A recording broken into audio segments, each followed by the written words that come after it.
Good evening, everyone. I hope I'm audible and, of course, visible to you. And I believe that in the last class we talked about values.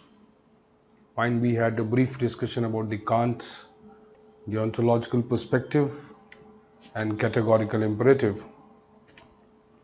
Fine, so that would have been clear, right? So we talked about values and how values are so eternal, so important to the understanding of how people feel, what people hold important in their lives, what people hold dear to themselves, right? And that is what exactly value is, right? Now, values have a very important role to play. For example, how do you see a particular community, right? How do you perceive another community? Fine. Whether you like traveling with the another community or not in a bus, right? Would you like to share a seat with them or not? That is also an important aspect of value, right? How do you view success in your life, right? What importance material things have for you? How important is family? How important is life?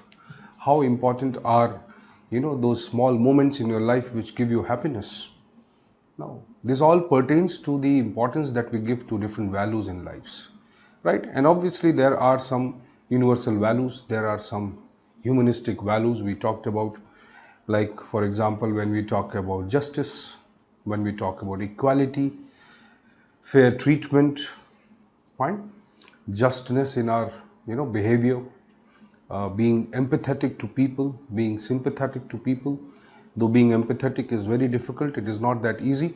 Though we say many times that we are empathetic and we understand your plight, we understand your problem. Whether you are traveling by a rickshaw and then the rickshawala narrates you his story, his problem, and you are able to, let us say, understand his problem. But do you actually empathize? That is a different aspect, because you might feel sympathetic about it. Okay, you might feel, compelled about it, doing something about it. Fine, but you cannot actually empathize unless you are in the shoes of that particular person. Right, so it is very important to understand the role of values. The values are somewhere defining our entire character, our orientation, fine, the way we think, the way we feel, the way we behave. Right, all these aspects somewhere arise from the values. So it is very important to understand. Now this basic aspect comes under your ethics and human interface. Obviously, when we are talking about human interface, we are talking about how we tend to understand the ethics and the ethical behavior with respect to the human beings, right? Obviously, when we talk about ethics and ethical principles, it is very easy to put them into a book, into a rule book, fine, and to create a document out of it, and then say, and then probably direct people or evaluate people on the basis of these standards. But see, in the real life, this does not happen, right? No one is willing to read that book, and nobody is going to act as the way decided in the book, right? So the life or the human aspect does not go that way, right? The human interface basically helps us understand that, okay, what exactly is the nature of human being, and what are the factors which drive this human being to behave in a particular way, right? And whether it is possible for us to define a code of conduct, fine, to define a code of ethics, right? They are two different things, but code of ethics would be like what should be done, what ought to be, more normative in nature, right? Code of conduct is more with respect to the day-to-day activities, the day-to-day actions of a particular person, let us say in a particular organization, working in a particular sphere or sector. So there would be certain codes of conduct, right? Society also imposes code of conduct, right? But it's not necessarily that what society imposes is actually what is right, right? So we have numerous examples like that, right? So when you think of a patriarchal society, the patriarchal society imposes a lot of things on women, but that not necessarily is right. Right? That is not what should be. That is what they think it should be. Right? So the parameters, right? The gold standard for evaluating, okay, what is right and what should be generally comes from the ethics, right? And what we see and what we do, generally comes from our circumstances, right? And so it becomes necessary to understand values, right? So how we give or to what extent we give importance to certain things in life depends to a larger extent on how the values have been shaped, right? And all of you know that values are shaped by various factors, like we have discussed earlier also, by your education, your school, your institutions in which you study, right? Your family, your culture, your neighborhood, even your religion to a large extent. Fine, how religious you are, that is a different issue, but even without you knowing or you consciously following that religion, there are certain values which will percolate into you. Fine, subconscious values, implicit values, which are not explicitly visible to you, right? Or you may not even know about it, fine, but you may act that way.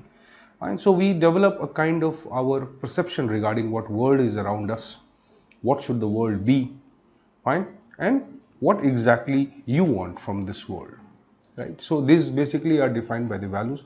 So values are a very larger aspect, are a very complex aspect of understanding the human nature, right?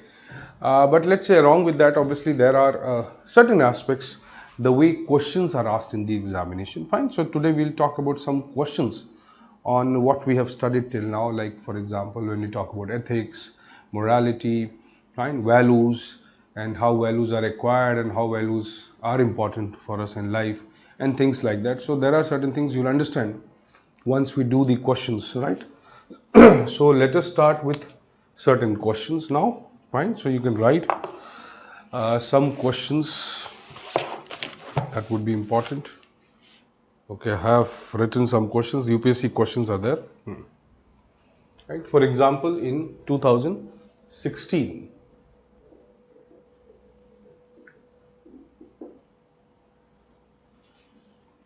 a question was asked: explain how ethics contribute to social and human well-being.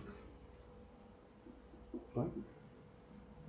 It's not very old also, it's not very new also, but yeah, it is somewhere in between. So 2013, basically we started with the ethics. So somewhere you'll see that what is the orientation of UPSC, right? Explain how ethics contribute to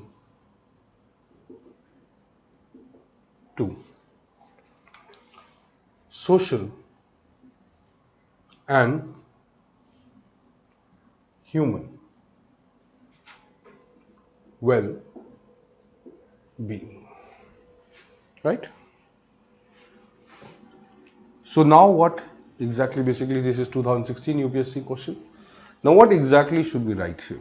And we have been talking about ethics, we have been talking about principles, we have been talking about public interest, right? Which is a very important aspect of, especially when we talk about the ethics in governance, when we talk about how the government and the administration must conduct itself, right? And what are the parameters on which they should act so that they can create the concept of Ram Rajya, fine, or for that example at least the concept of the you can say Sarve Bhavantu Sukhna, Sarve Santu Niramaya. Okay, that means everybody be happy and everybody be healthy, right? So how they are going to do it? Now these are very important aspects to understand. Now this question is very simple. See how they are asking the questions. That is the most important aspect. If you understand that, definitely you can write them very well. And if you understood the discussions we have done, you can understand it, right? Now exactly how we are going to attempt this question, see.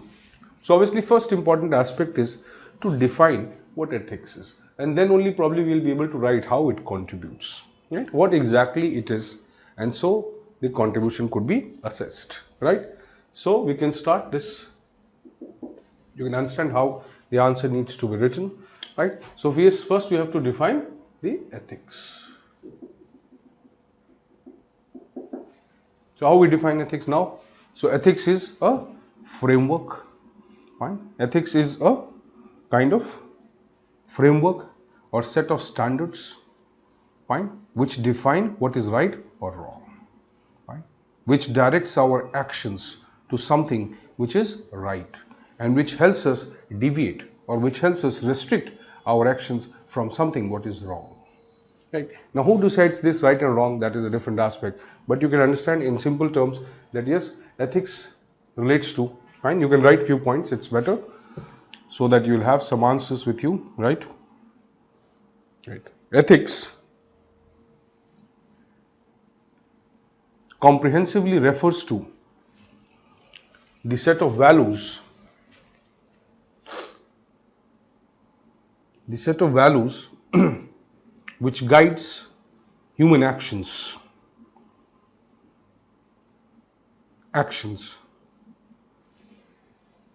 and imposes upon us certain obligations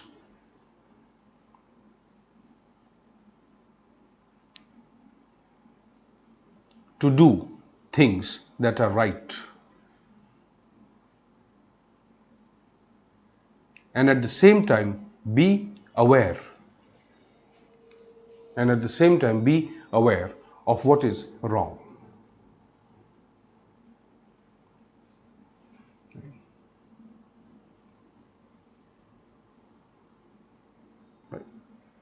It is based on reason, logic, and rationality. Obviously, it is not subjective. It is based on reason, logic, and rationality. Right. The essence of ethical framework is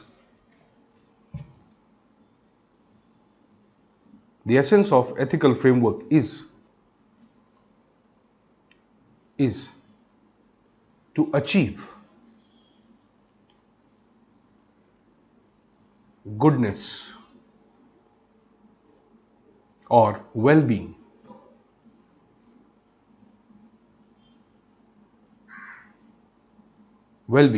of the society, including us. Well-being of society, including us. We are also part of that.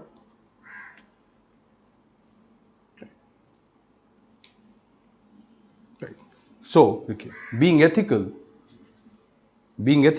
would refer to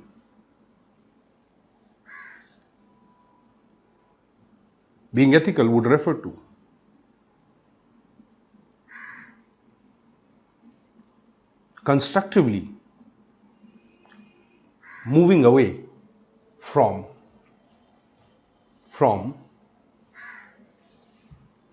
the ills or the wrongs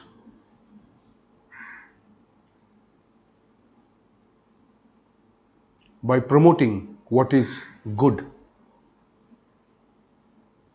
or better. So now see, we have tried to define it, we have tried to understand it, and then now explain how ethics contribute to social and human well-being. Now obviously, when we are ethical, when we are looking for something good, when we have the power, when we have the logic, when we have the reasoning to understand what is wrong, and on what logical parameters something is wrong, then we can obviously move away from this wrong and move towards something what is right. So ethics or ethical parameters and ethical framework help us understand or help the society understand that what is better for them and how they should move away from this something not better or something evil to something good. Right. So obviously ethics will provide us what? Ethics will provide us with various directives. Right? It will provide us with consciousness. It will provide us with instructions and a kind of awareness. Right? So it will help in what? It will help in, now we are coming to this part, contribute to social human being. So it will help in what? It will help in evolution and reforms. It will help in the evolution and reforms. Let's say, for example, we are talking about caste system. We are talking about patriarchy. We are moving away from them. We are evolving from them. Right? Obviously, law is a very important aspect in this, but law is also somewhere based on that reason, that logic, that these things are not correct. Fine? Or whether we talk about child marriage. Right? Or for that matter, we talk about bonded labor, etc. So it helps the society in the evolution and reform.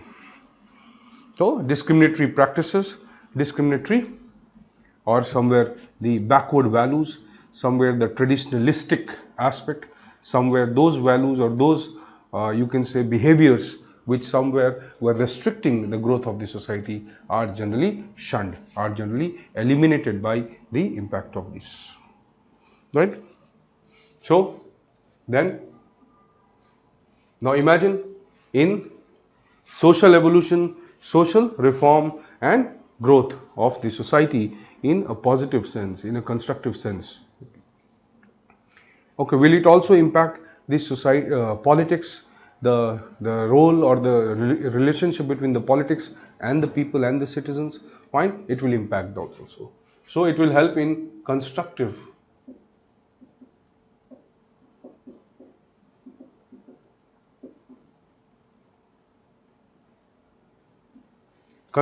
political engagements. Right?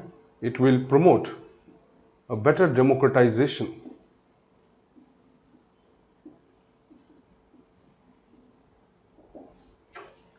Democratization of the society.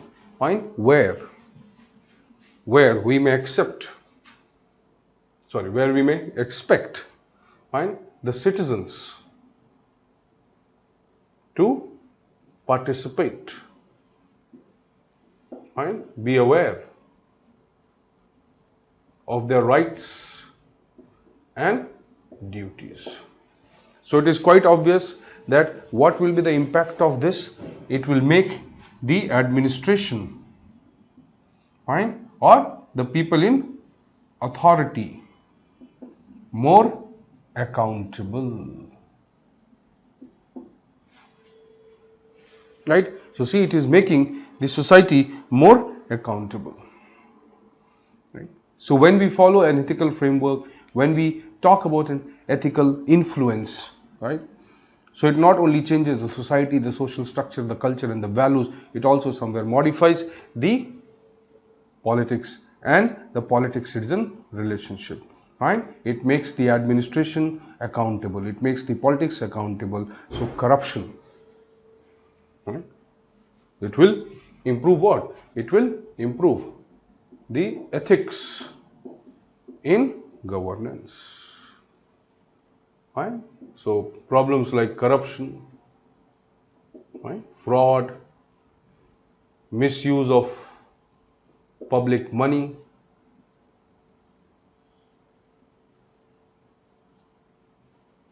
public resource, etc. Now see, the decision of the Bihar government, fine, for banning the alcohol is what? Arises out of a constructive engagement of the civil society, of the women, fine, and a lot of other problems and issues that were quite visible in that society. So moving from a profit orientation to more ethical orientation, considering that the social change or the social reform was necessary. So the politics becomes sensitive, right? The same impact will happen on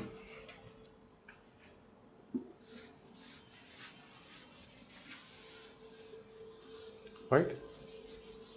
The same impact will happen on what? Right? Will happen on the business. So today we are talking about corporate ethics. Okay, see how this business, how this consumerism somewhere created this menace of corona. Right. How this, you can say, this tussle for power, fine? This tussle for control over trade, commerce, fine? Biowarfare, fine? Lack of you can say ethical sensitivity, okay, within the nation states who are fighting a perpetual war today, okay, not the physical war, not the military war, but a kind of strategic war, a hidden war, right, where trade and commerce are generally used to exploit the people, right. So let us say, see, so corporate ethics, where we talk about today the corporate social responsibility, right, this will somewhere promote the inclusive growth. So it is not only the duty of the government now, right? So having an ethical framework also makes the non-government actors, the market forces which are generally supposed to be corrupt, supposed to be unethical, supposed to be profit driven, right? So they are supposed to be profit driven, right? They are supposed to be minting money, and wherever they see the first opportunity, they would tend to commercialize their services. So they were looking for market, okay, they were looking for resources, they were looking for cheap labor, right? And that is how, see, the orientation of the business. But because of coming of the idea of business ethics or corporate ethics or corporate social responsibility, you see, and India is one of the countries in the world, probably one of the country in the world to enact a proper legislation of enforcing the corporate social responsibility, right? So enforcing the corporate social responsibility will raise some other questions, that should it be made mandatory for the corporates to, you know, donate a part of their earning, okay, will it be wise to, you know, do so, or to make them do so forcibly? But yes, where the concern for greater humanity comes, when the concern for greater or larger benefit of the society comes, we all have to pay a price, and they all have to somewhere loosen their pockets. They cannot simply say, why? That our motto is earning. You are earning, right, somewhere using this society. You are earning somewhere using the collective resources, right? So when the government makes it mandatory for them to give 2% of the net profits of the past 3 years, right, as the CSR contribution, right?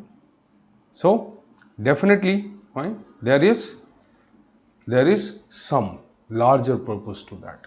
There is some ethical purpose to that, and it is not just simply a law, right?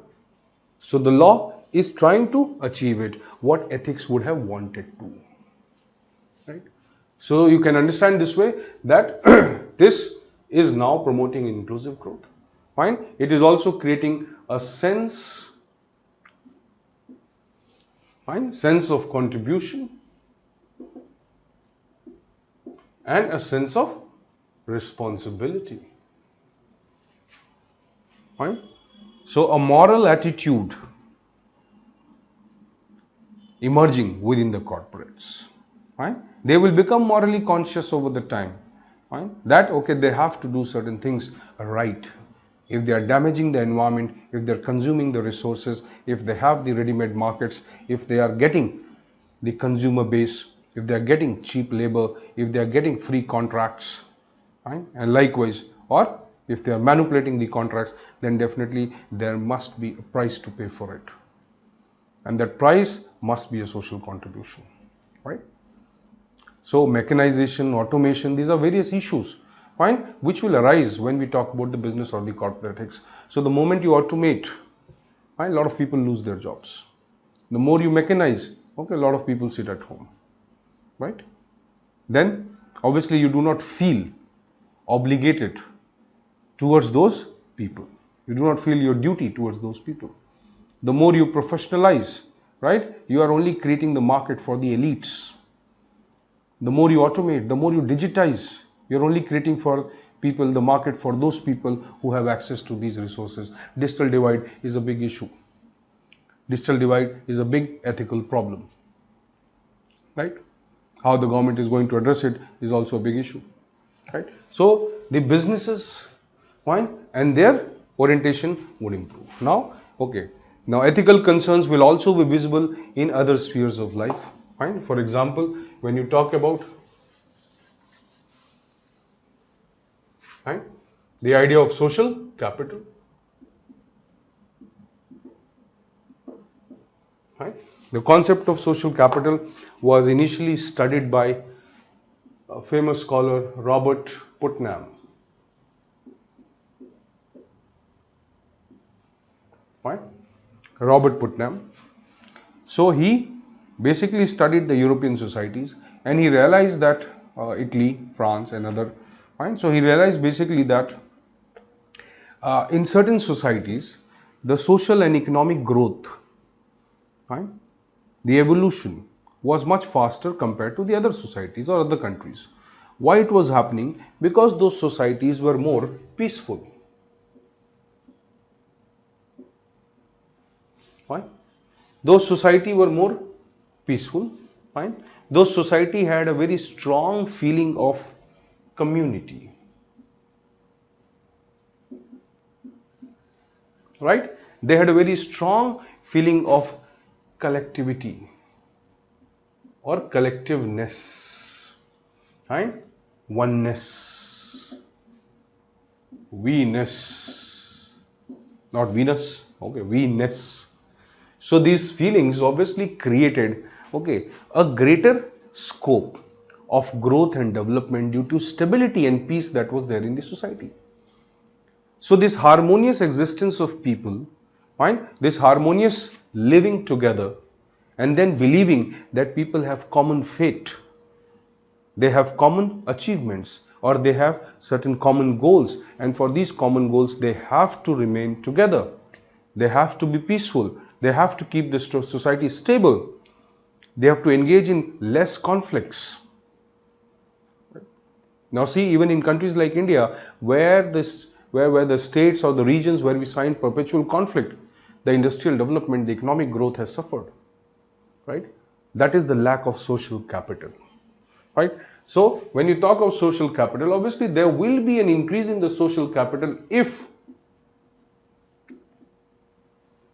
the society accepts an ethical behavior. If the society imposes an ethical framework, people will be more constructive, people will be more conscious, people will be conscious of their community and neighborhood roles, people will realize their contribution, people will understand what is their contribution and benefit, okay, what is going to be their responsibility, not only towards themselves and family, but also towards neighborhood and community. And this will be vice versa. It will be reciprocal by everyone. So eventually, okay, increasing social capital, okay, this is leading to increasing growth and stability. You see the areas like northeast in India, perpetual conflicts, insurgency, lack of economic growth, right? And then you see the number of northern states where you see a lot of caste conflicts. So in spite of being rich in terms of resources, fine, lack of development. Fine. Societies which are in perpetual violence, the regions which are in perpetual violence, in spite of a lot of money being pumped, Jammu and Kashmir is an example in front of you, right? Punjab, relatively quite prosperous, sense of community, right? A very strong bond of association, right? This also somewhere promotes an empathy, because you empathize with your neighbors, you empathize with your neighborhood, you empathize with people, fine, who are not probably well-to-do in your society, and somewhere you try to help them, contribute them constructively in their lives, and in this process you are generating or promoting more resources. Philanthropies, okay, such societies will have more philanthropy, such societies will have more empowerment, right? Such societies will be more innovative and creative because they will have a lot of time for all this. Whereas we are fighting a war for survival, right? Okay. So Corona crisis obviously required this empathy. Corona crisis required this strong social capital. Sonu Sood's example is always cited. But that is an example of a strong social capital, the kind of team he built and the constructive work they did. Right? Whereas the opposition and the people in power, they were just criticizing each other. I don't know for what. Right? It was a collective crisis. Right? It was a global crisis. It was a crisis to the humanity, okay, against the entire civilization.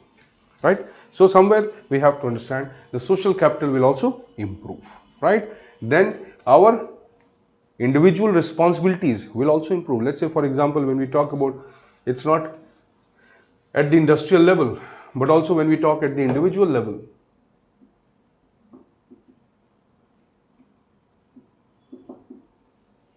Right? When we talk about environmental ethics. Fine? So when we talk about this environmental ethics, or for that matter, our contribution in the overall growth and development and the conservation of the environment. Okay, so the idea of sustainable development is not just collective, it is individual also. Right? So if we change our consumer habits,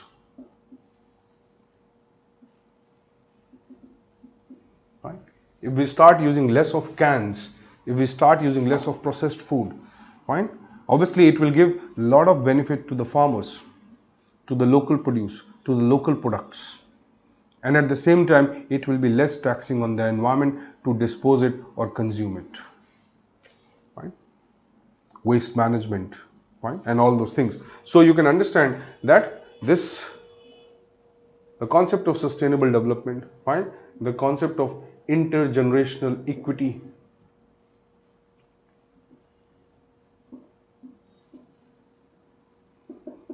also somewhere derives from this idea. So being ethical will impact the larger society, the politics, the business, the individuals, the community, right? And likewise. So it will help us promote, right? What the Brundtland report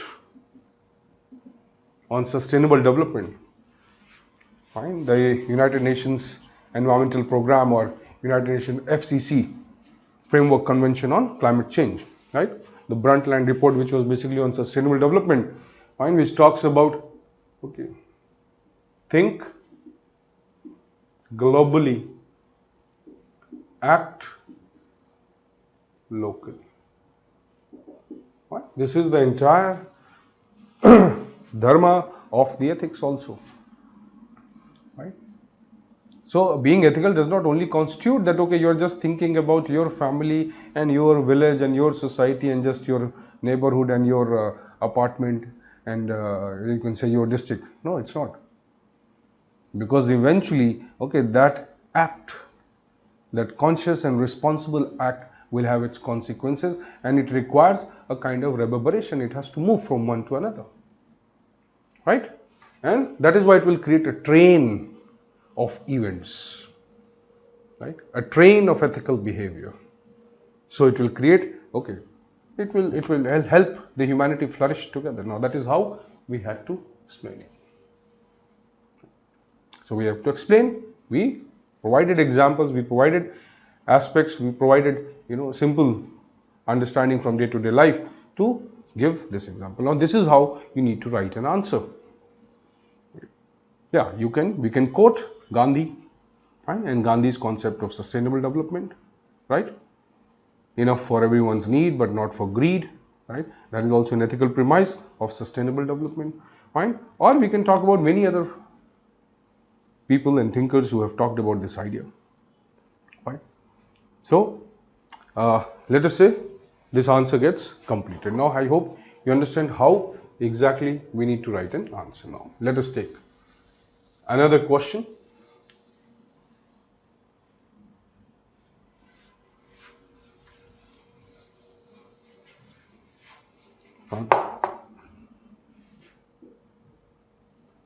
Question 2, this is basically 2014.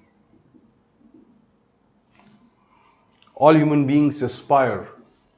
It's a good question. All human beings aspire for happiness?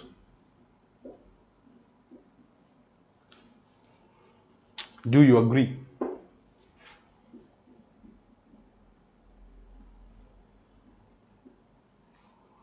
Right? What does happiness mean to you?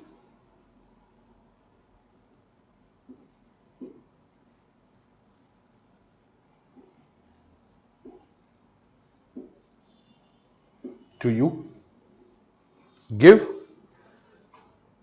Explain with examples.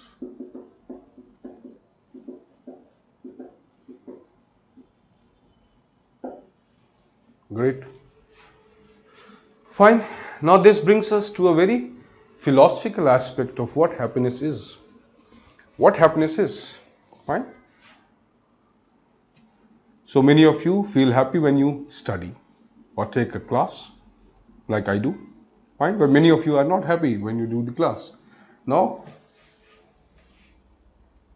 yeah. There are a lot of examples which we can use. Yes, correct. Right.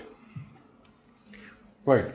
So, when you talk about this statement, all human beings aspire for happiness. Now you have almost three parts of this question. So first let us understand, let's take this as the context. Fine. So, is it true that all human beings aspire for happiness? Right? Yeah, to a larger extent, yes. If we link that happiness to some achievement or some, let's say, some achievement to that happiness. We generally, human beings are like that. We associate achievements to happiness, or we treat achievement equivalent to happiness, which is not correct. Fine.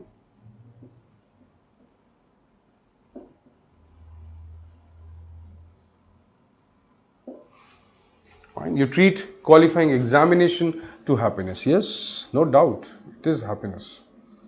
Fine, but it is a very transitional happiness. So like the famous statement that we are fighting wars to make peace, right? So we are fighting wars to make peace. Imagine how paradoxical it is. So we are trying to consume things. We are trying to be consumerist to be happy. This is what is happening in today's life. Today is the materialistic life. Our happiness relates to a sense of consumerism. Fine, let's go to this dinner, let's go to this hotel, have dinner, we'll be happy. Once the dinner is over, morning, everything flushed out, happiness gone. Right? Is that what happens? Let me buy this car, yes. Fine. So 1 month, 2 months, yes, that happiness continues. After that, okay, the car goes to the servicing, you have to pay the bills, you have to pay the insurance, you have to fill the petrol and see the prices of petrol and diesel. Now you see, oh, why did I take this car? It becomes a burden for me. Happiness gone. Right. So obviously the concept of happiness must be something beyond this. Right? The concept of happiness will obviously go beyond this material achievement, beyond this consumerism. Right? Do you agree? Right? Right. So this achievement, right, might reflect a non-material things, not things. Fine? But it may reflect a state. Fine? A state where we believe or where we think there is a sense of contentment, there is a sense of peace, fine? There is a sense of satisfaction, there is a sense of pride, fine? There is a sense of what you can say, the sensitivity to our entire existence, how we are, what we have done. If we are getting into that awareness, and we are enjoying a state of bliss, we are enjoying a state of peace, we are also enjoying nothingness, we don't have anything, we are happy, right? So we have to first reform, we have to first refuse to accept this usual definition of happiness. So obviously, what do you mean by happiness? All human beings aspire for happiness. Yes, they aspire for happiness. But there are different means. There are different, goals for being happy. So people associate happiness to material aspects. People associate happiness to spiritual aspects. People associate happiness to non-material aspects. People associate happiness to just being in a particular state. Right? Aghoris, right? Shaivites, most of them, if you see. Right? So you go to Kumbh and you'll find a lot of Babas there. They are happy. Right? Chilam pi ke they are happy. So, the entire Bollywood is being hounded by people, but these Babas are it's very normal for them, right? So see the logic that it is not about achieving something, it is not about acquiring something, it is not about collecting something, it is not about consuming something, it is about the state. Fine? So that is true. Every human being would somewhere like to be happy, because happiness is a state of bliss. It is a state, or it is a state of contentment. It is a state of joy. It is a state of euphoria. These are all psychological terms. Fine? A kind of adrenaline rush also gives happiness. Fine? You run, you walk, you jog, and you sweat. And then you take a rest and you pause, and your body exudes certain hormones. You feel happy. Right? Sometimes you just feel happy observing something, nature, birds, forest, or a small child. Right? So obviously we all aspire to be happy, because happiness is a state of contentment. Happiness is a state of bliss. Happiness is a state of joy. And that is why we value those things in life which bring happiness. And that is why we value those things, or we prefer those things. We create a hierarchy of these values in our lives which brings us more happiness. Right? So that is a different debate. More or less happy. Fine, that is not possible. But yes, there is a state of happiness, and there can be a state of perpetual happiness. But for that, we need to look into the inner conscience. For that, we need to go through the spiritual path, to the meditative path. Okay, that is not what we are talking about here, right? So let us talk about this idea. So yes, all human beings aspire for happiness. Happiness is, do you agree? Yes, we agree. Because happiness is a superlative state. It is a superior state of what we are right now. So a state which is a superior state to our normal day-to-day monotonous existence. Normal day-to-day hedonistic existence. You understand hedonism? Hedonism is about pleasure seeking. And pleasure is not happiness.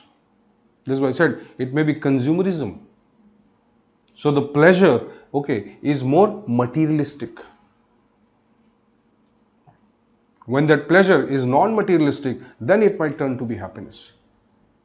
Because wherever the materialistic consumption, wherever the materialism will be there or be used for that pleasure, you need to lose a part of you. You need to lose something. Right? So you smoke, you drink, you eat. Right? But there will be a price to pay. So the materialistic pleasures, fine, they are short-lived. They are temporary. They are transitional. So we can say yes, people or human beings aspire for happiness. It is a superior state. It is a superlative state. And somewhere, we aspire for this happiness for a longer period or longer duration of time. But yes, there are people with different types of orientations and means, or even understanding that consciousness is not there. So they may aspire for material happiness, and the people may aspire for non-material happiness. Right? What does happiness mean to you? Fine. Now what exactly the happiness means to you? Fine. So happiness means to you what? Now you can come with the idea that happiness now is a material or a non-material or a spiritual aspect. So generally, as human beings, we associate happiness to the material achievements or material acquisitions in life. And this is quite useful also in order to live a life or a monotonous life that we all are surviving. Right? We go to work, we come back, and then again we follow the same thing: eat, sleep, repeat, eat, sleep, repeat. Right? So work, eat, sleep, repeat. That is what we do. Right? So we can say, yes, we have our own moments of happiness, right? Like for example, when we acquire knowledge, when we read a good book, when we see the rain fall, right? When we listen to a bird or to a cuckoo singing, and likewise when we see all this, yes, somewhere we feel happiness. So what is according to you the happiness? Now obviously you can talk about these things: the material aspect, the non-material aspect, the spiritual aspect, and the sense of understanding, or the sense of being empathetic towards the others. So sometimes in the happiness of others we feel happy, right? Sometimes in the achievement of others we feel happy. So in the laughter of others we laugh, right? So we may mean, happiness for us may mean many things. But yes, in the essence, the happiness is a state of superior existence. It is a state of superior experience. It is a state of contentment. It is a state of joy, and which must be obviously not transitional or temporary, but permanent in nature. But permanent happiness, fine, just like permanent life, just like permanent youth, is all a myth. Right? So we can come with this aspect that, yes, explained with examples. The examples are many in our day-to-day lives. Right? Now when we talk about Buddha, Buddha was in the eternal bliss. He was in the eternal happiness. But that happiness was of knowing oneself. Right? So he goes for Mahaparinirman or Nirvana. Right? And there he finds his happiness. Right? So people go to mountains, people go to caves, they pray, they meditate, they find happiness. People make houses, people buy cars, people consume things, and they find happiness.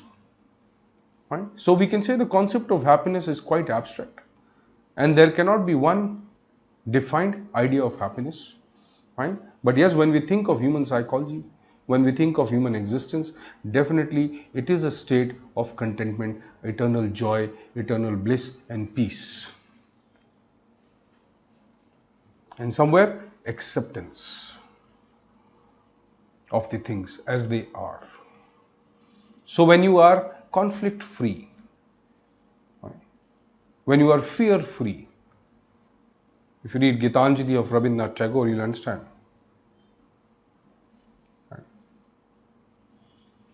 Where the mind is without fear and the head is held high. Right? Now he comes with this idea. So obviously there are various perspectives through which we can understand what happiness is. So you can understand, yes, it is a state of joy, it is a state of contentment, and we all aspire for this, because obviously it lifts our spirits, it gives us or takes us to a higher experience and existence. Fine? Is this understandable? So this was 2014. Now what is there? It's a common sense question. What is there to memorize? What is there to remember in that?